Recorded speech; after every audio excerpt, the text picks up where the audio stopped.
Oi pessoal, nesse vídeo eu continuo o bate-papo com a Sara e a gente fala sobre a prova de proficiência em língua japonesa, JLPT Nihongo no Ryokushiken, seja lá como você goste de chamar.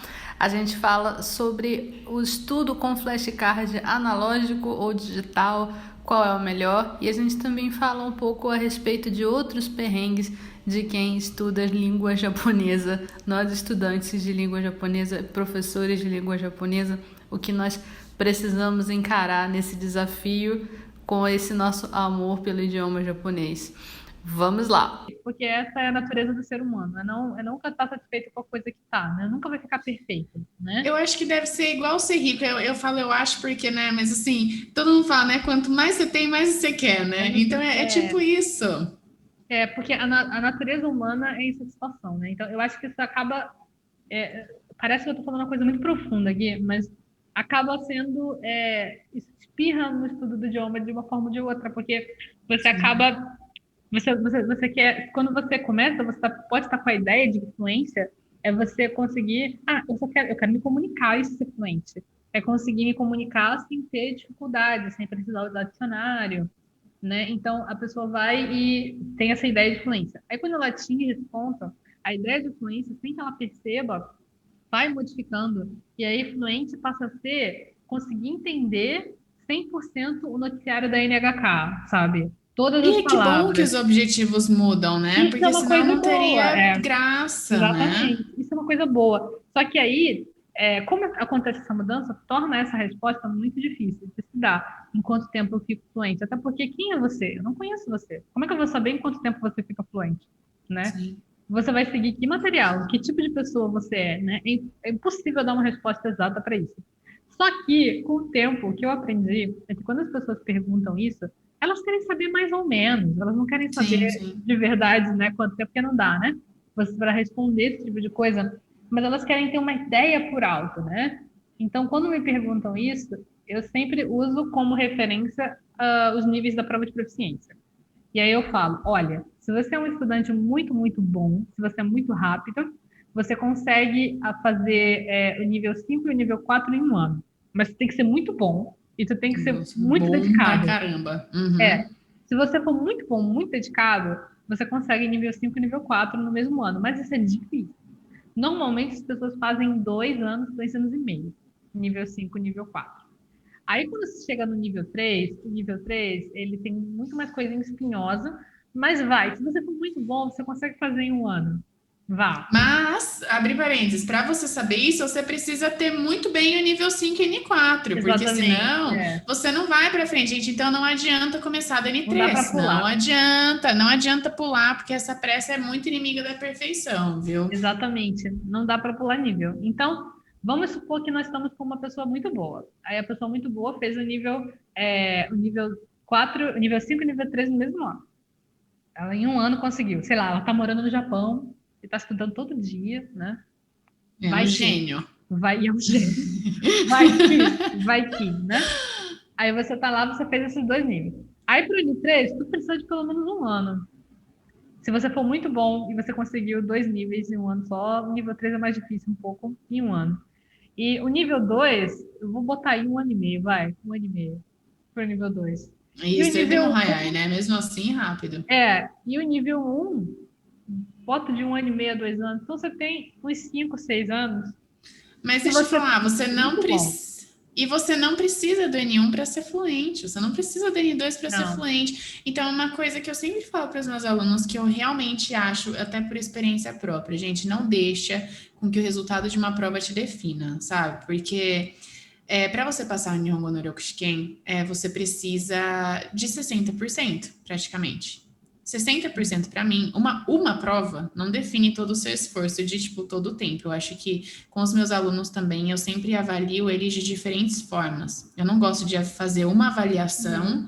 uhum, Vamos supor que meu aluno vá muito ruim na prova final, mas eu sei que ele consegue conversar no dia a dia, eu sei que ele sabe um monte de vocabulário de kanji, eu sei que ele tem uma boa comunicação, por que que eu vou reprovar ele? Às vezes a pessoa tem dificuldade com prova, ou por é. outro lado, às vezes você tem muita sorte em acertar todas as questões certas. Eu vou te dizer que eu passei no NICU em 2009. Eu não tinha nível 2. Mas é isso que eu falo do IQ. Eu passei no IQ em 2010. O IQ em 2010. E eu passei Runtoni, Girigiri. E aí eu falava, mas eu não tinha nenhum. Eu não tinha nenhum, porque gente, se um japonês tenta fazer a prova de Não Hongonoriushiki no consegue Daniel, eles gabaritar. não conseguem. Eles não conseguem. Às vezes nem passa. Porque é uma coisa muito voltada para os estudos dos estrangeiros e coisas que a gente muitas vezes nem usa no dia a dia, sabe? Então, não fiquem nessa neura de prova. A prova é um ótimo norteador para você ver onde você precisa focar, com o que você está tendo facilidade ou dificuldade. É o que a Mônica Sensei estava falando. A partir daí, você vai usar outras estratégias juntas para fazer evoluir, mas nunca uma coisa isolada, uma prova ou um método vai te fazer avançar no idioma. Pois é, exatamente. Eu tenho um pouco de problema com prova também. Eu não gosto de fazer prova. Eu tenho alunos particulares, com os meus alunos particulares, eu não faço prova com eles, porque eu faço aula de conversação com eles, eu tô avaliando, eu tô De diferentes corrigindo, eu tô formas. avaliando. Então, eu sei que se eu perceber, esse aluno está precisando de um reforço aqui com o vocabulário, eu vou trazer uma atividade para reforçar o vocabulário, ele vai ficar ok com esse vocabulário específico, né? E prova não prova nada. Prova é uma coisa muito. E as pessoas têm uma necessidade muito grande de fazer prova, né? Isso, claro, quando estou falando de alunos particulares que você pode continuar acompanhando, né? Quando se trata de curso online, avaliação é uma coisa muito difícil, né? Você fazer uma avaliação acaba quanto mais você escala, né? A quantidade de alunos e você coloca os cursos com tudo pronto lá para o aluno ir lá consumir, ver e fazer, menos pessoal fica, né? E vai ficando cada vez mais difícil você avaliar cada um. Você acaba tendo que fazer uma avaliação bem por alto, que é exatamente o que é a prova de proficiência, né? Ela é uma prova que não testa a sua habilidade de produção, ela não testa a sua habilidade de fala, ela não testa a habilidade de escrita, ela testa apenas a sua habilidade de compreensão, né? Uma opção muito boa é o J-Test, né? Que você é mais Eu ativo nesse nunca processo, fiz né? É essa muito prova. legal. Eu fiz, eu adorei. Eu adorei. Tipo, você tem que escrever as frases, você precisa escrever o kanji. Então é muito mais dinâmico, sabe? E ele não tem assim, passar ou não passar, ele é igual o TOEFL, tipo, você tira uma nota e essa nota vai definir o seu nível. No nosso curso a gente faz a prova como um ato simbólico de finalização de nível, mas para ter a questão do certificado. Mas assim, real, tipo, não é só isso que eu avalio o aluno. Eu tenho diferentes métodos e jeitos. Na verdade, é o curso inteiro que a gente avalia, né? São todas as aulas. Acho que a gente tem que parar de pensar que método de avaliação é essa prova. Então, existem diversas maneiras da gente fazer isso. Até mesmo a postura com os estudos. Isso também é uma avaliação. Se o aluno mesmo famosa, tendo... como é que era? Tinha um nome para isso na escola. Era ponto de participação. Ponto de... Nossa senhora, gente, faz tempo que eu não escuto isso, hein? Isso. Gente do céu, é bem isso mesmo. Era um ponto de participação, que às vezes fazia toda a diferença. Não é? Mas eu acho que é isso. A gente tem que deixar de buscar essa perfeição e tirar 100% na prova, porque isso não te define. Então, nossa, Gomen, né, Mônica Sensei? Você tinha perguntado do flashcard dos aplicativos isso, e eu... Falei. As pessoas estão querendo saber... Peraí, deixa eu só retomar. A questão é, qual é a diferença para você de usar aplicativo para fazer flashcard e fazer flashcard no papel? Por que você acha que é melhor no papel? Eu acho que isso também é uma questão muito pessoal. Por exemplo, agora meu namorado também está aprendendo japonês. Estou ensinando japonês para ele. Finalmente ele topou entrar nessa missão.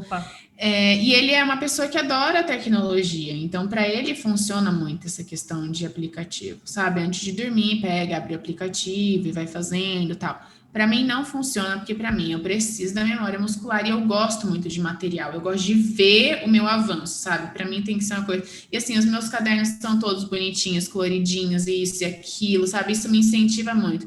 Então, para mim, eu acho que esse é o que da questão. Tipo, se eu não me exercito aqui, se eu não tenho a memória muscular, para mim não funciona.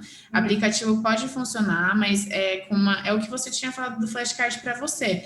Para mim, o flashcard é muito mais rápido do que ficar aquilo. E, de novo, aprendi um flashcard, uso aquela palavra de alguma maneira, sabe? Não morre ali isoladamente.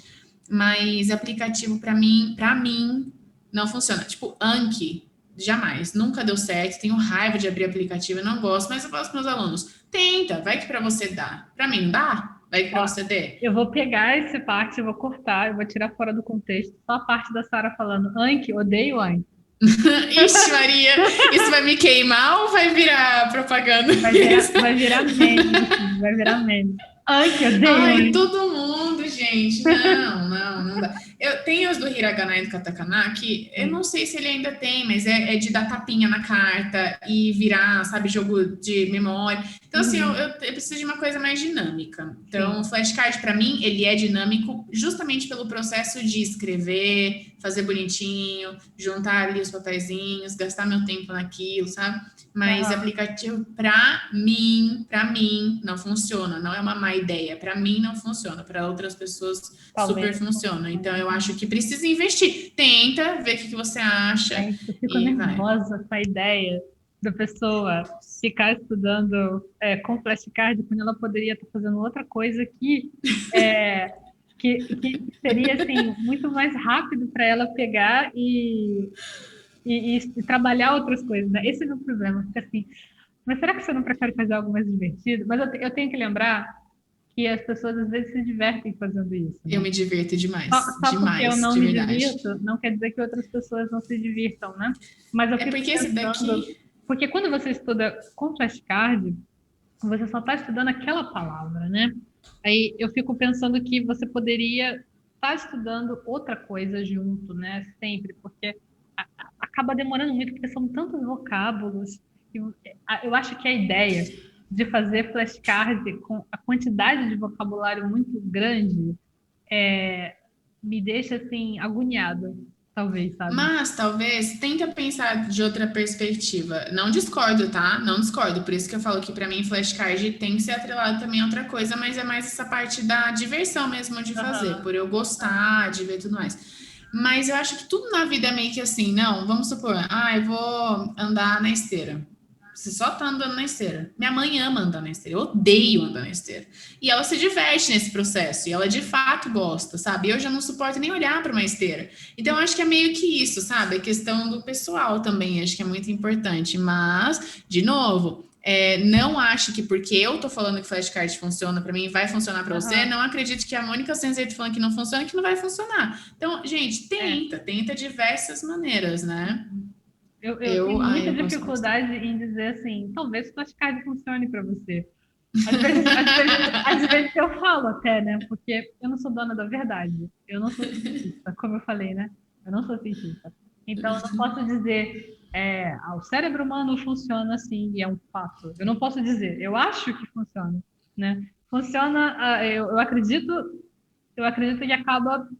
Quando você usa o flashcard, você acaba puxando o português e tudo mais. Mas você escreve em Nihongo.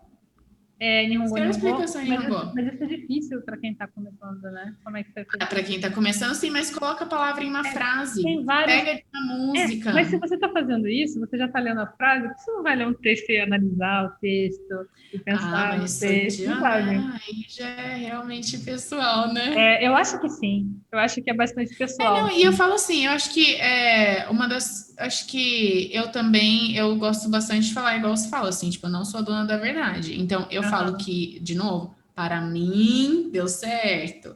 Para outras pessoas pode não dar, tente de outra maneira. Então, acho que essa questão de... Sei que você não é assim, tá? Tô falando, tipo, em outras coisas. Por exemplo, matemática, por exemplo, é uma verdade. Então, você tem um jeito de fazer aquilo e chegar num resultado. Isso não acontece no idioma. Então, a gente tem que desconfiar desses métodos prontos que entregam pra gente. Porque isso não funciona também. Isso desmotiva demais o aluno. E principalmente também essa parte de fluência, né? Que a gente fala, em 3 meses você vai ficar fluente. Gente, isso é mentira, sabe? Então, assim, novamente, se você for um gênio, não é mentira, né? Mas É Assim, possível, mas não é provável. então, eu também, quando as pessoas me perguntam, eu sempre falo, olha, a média é de, por exemplo, o primeiro nível, eu falo sempre do N5, de 6 meses a 1 ano. Tem Uhum. gente que faz em menos tempo, tem gente que faz em muito mais tempo, e tá tudo bem, É. porque a gente vai seguir o seu ritmo. Na Mirai, a gente nunca fala assim, ó, você vai, todo mundo pergunta. A gente deixa muito claro no ato da matrícula do aluno que a gente não define tempo para finalizar um nível. A Uhum. gente vai no ritmo do aluno, sempre dando aquela empurradinha positiva, sabe? Porque senão o aluno também estagna, dependendo das pessoas. E a É. gente também, né? A gente como professor também. Então, sempre tem aquele empurrãozinho, assim, mas não tem um método XYZ para você chegar num resultado já ali, ó. Você não está fazendo uma receita de bolo, sabe? O seu bolo pode dar errado e certo de diferentes maneiras. Então, acho que isso é muito importante de saber antes de começar qualquer idioma e qualquer coisa na vida, sabe? Porque, assim, na verdade, tem várias abordagens, né? Tem várias Sim. abordagens de estudo, tem várias abordagens de ensino. Essa questão da abordagem do ensino, abordagem comunicativa, abordagem por não sei o que de tradução, é um estudo muito antigo, né? Tem, tipo, décadas, assim, de existência, né?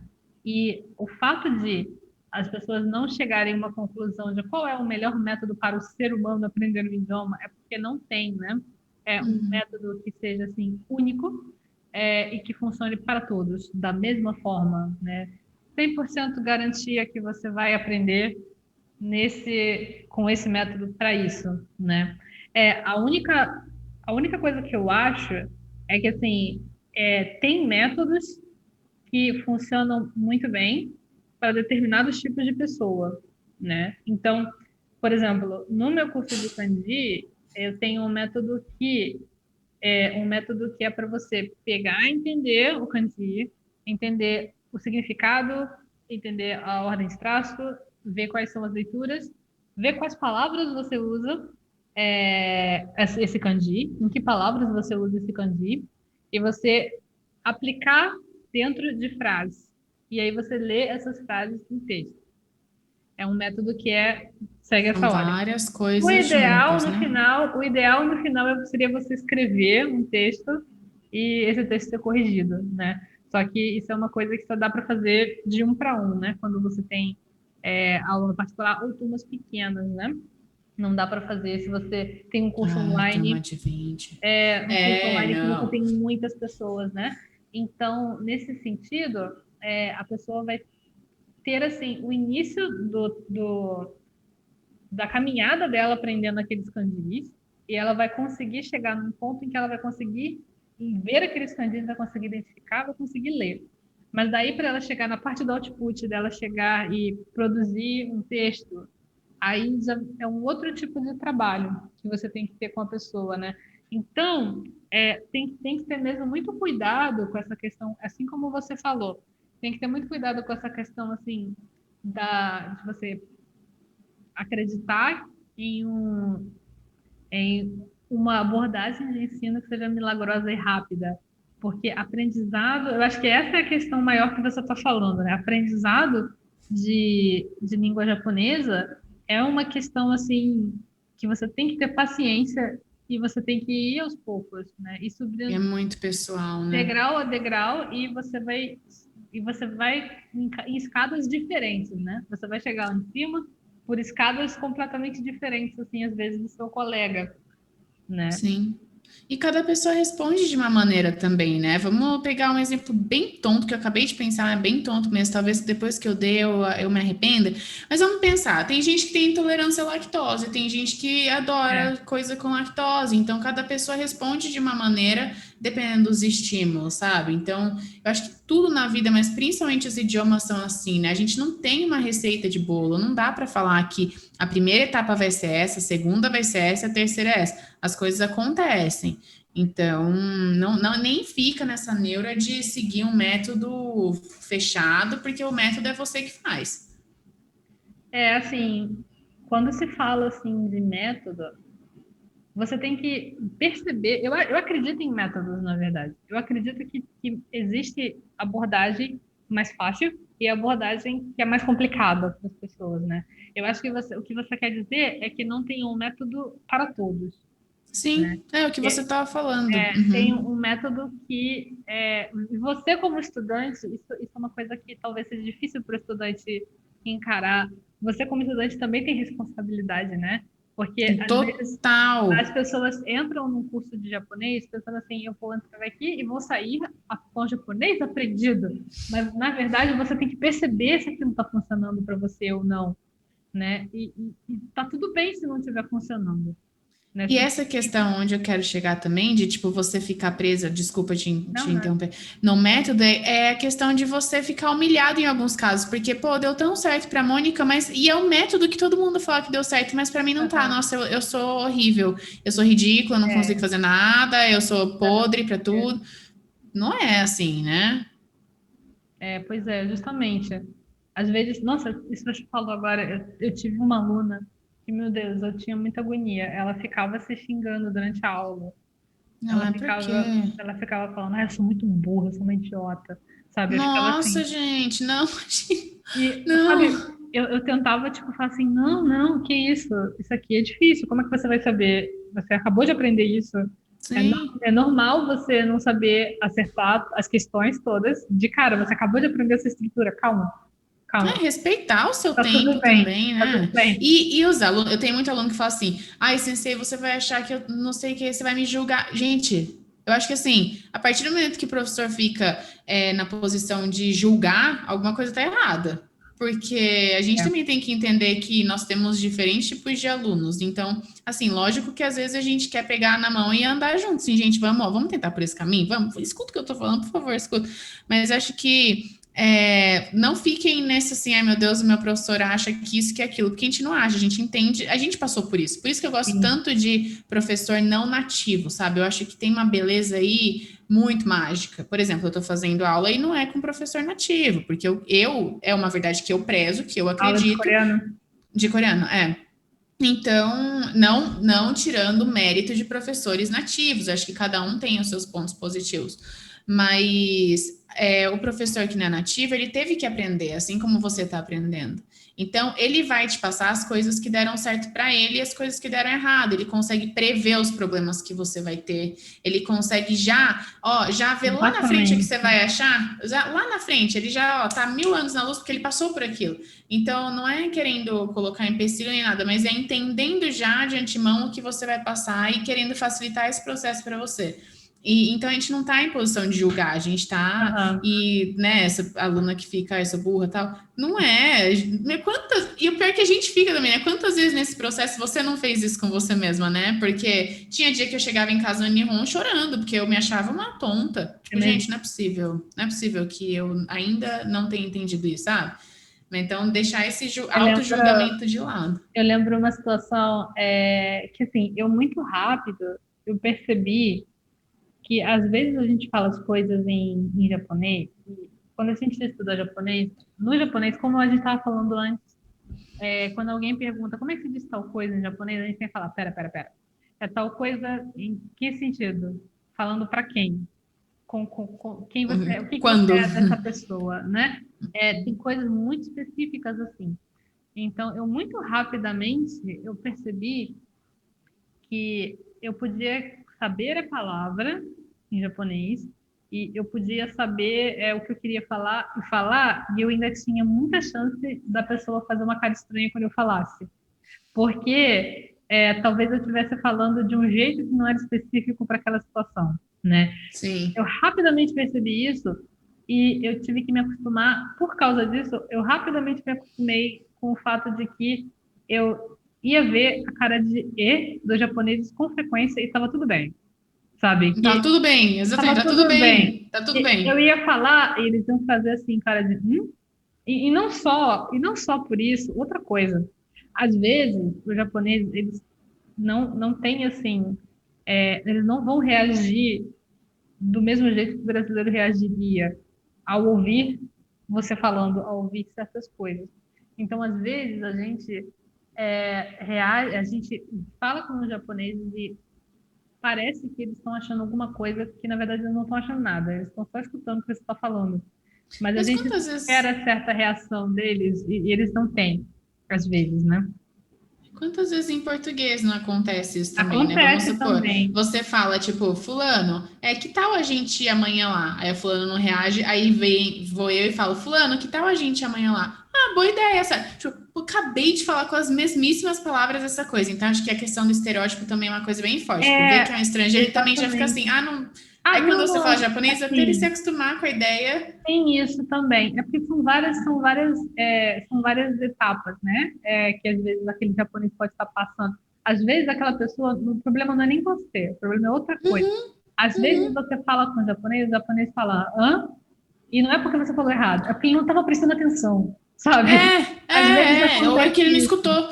Eu falo muito com os meus alunos, eu falo, às vezes eu pergunto uma coisa, eles respondem, como que você falou? Aí ele já para. Aí eu sempre falo, não, gente, eu realmente não escutei. Eu Não, não é porque escutei. eu Tipo, não não é que não tá escutei. errado, é porque eu não escutei. Aí ele fica mais calmo. Várias vezes, acho que não tem uma aula que eu não faço isso. Eu falo, oi? Aí ele, pode falar, só não escutei, vamos ver se tá certo. Não, calma, relaxa, tá tudo Então bem. isso vai acontecer em Nihongo também, né? Teve Pô. uma vez que eu fui trabalhar numa fábrica, aí tinha um japonês que tinha que acompanhar. Normalmente, os japoneses não são como a gente tipo, como fala, kawanidasu, né? Eles não ficam Uhum, uhum. expressando muito o que eles estão pensando. A gente expressa muito. A nossa sobrancelha não para. A gente faz nossa sobrancelha não para. Mas os japoneses não, eles ficam mais com a cara, eles estão com mais Certinhos. poker face, né? Sim, Então, né? isso é o mais normal, assim, numa situação polida. Eles não estão com os amigos dele para fazer cara de eles não estão assim, né? Nessa Entendi. situação. Então, é normal para eles ficar assim, meio sem expressão específica, né? Mas teve um japonês que foi trabalhar que ele tinha a cara muito dura. Ele era muito duro, assim, tipo, ele não. A cara dele era muito. A expressão não mudava nunca. E isso me deu uma insegurança. Depois de anos já trabalhando com japonês, eu encontrei esse e eu fiquei, tem algum problema acontecendo? Eu fiquei pensando assim, né? Até que eu trabalhei com ele algumas horas, aí eu percebi, É o não, dele. ele é assim mesmo, né? Então, Eu eu acho vou que a gente variar. precisa sair do pensamento que o mundo gira em torno da gente, né? Às vezes a gente é muito egocêntrico, sabe? Exatamente. E às vezes é o que a Mônica Sensei falou, às vezes não é você, às vezes é ele, às vezes ele. Sabe aquela pessoa que é estúpida com você porque ela está passando por um momento difícil? Não é que você, né, deixa. Então, assim, vamos tentar aplicar isso no idioma também, sabe? Às vezes não é você, né? Às vezes é a cultura, Exatamente. né, também. É, não é você, às vezes é a pessoa também, às vezes nem a cultura. Sim, É a pessoa mesmo que é assim, é uma pessoa que é difícil de fechada, socializar, mas não sim. socializa tão bem assim, né? E E isso japoneses em geral são mais fechados do que a gente, né? Então não acho que é antipatia, é questão cultural mesmo, né? exatamente. E é o jeito que eles socializam é diferente do nosso jeito de socializar às vezes, né? Sim. Esse jeito brasileiro de. Teve uma vez eu estava vendo um podcast sobre sorriso. Aí esse podcast estava falando da cultura do sorriso em diversos países. Aí estava falando de uma pessoa da Rússia que imigrou para os Estados Unidos e ele percebeu que todo mundo sorria para ele, todo mundo falava com ele e ele se sentiu muito acolhido lá e pensou assim, nossa, todo mundo aqui é meu amigo, porque na Rússia Então, você só fazia isso com quem realmente era seus amigos, sabe? e é uma questão Era cultural, uma né? questão cultural, mas ele estava enganado, na verdade. Não é que as pessoas eram amigas dele, era que lá nos Estados Unidos você sorri para qualquer um, né? Você sorri para qualquer um, você não é especial só porque alguém está sorrindo para você, Ai, que dó! né? E assim que acaba a Exatamente. live de hoje. E assim encerramos a live de hoje. Você não é especial só porque eu sorri para você. Ai, que horror! Mas não, nós não vamos encerrar desse jeito. Nós já temos mesmo que começar a pensar em encerrar, porque nós já estamos a mais de uma hora Nossa, e quase meia, 2 horas, gente. Olha, já por quase mais 2 horas. conversas assim, né? Que a gente nem vê o tempo passar. Exatamente. E é isso, eu espero que você tenha gostado desse vídeo. Se você tem vontade de estudar japonês, Você pode clicar no link aqui embaixo, Clube Nihongo Kakumei, tá com as inscrições abertas. E se você gostaria de contribuir aqui com o canal, clica aqui no botão Seja Membro, que aparece se você estiver assistindo esse vídeo no seu computador. Eu vejo você então no nosso próximo vídeo. Tchau, tchau!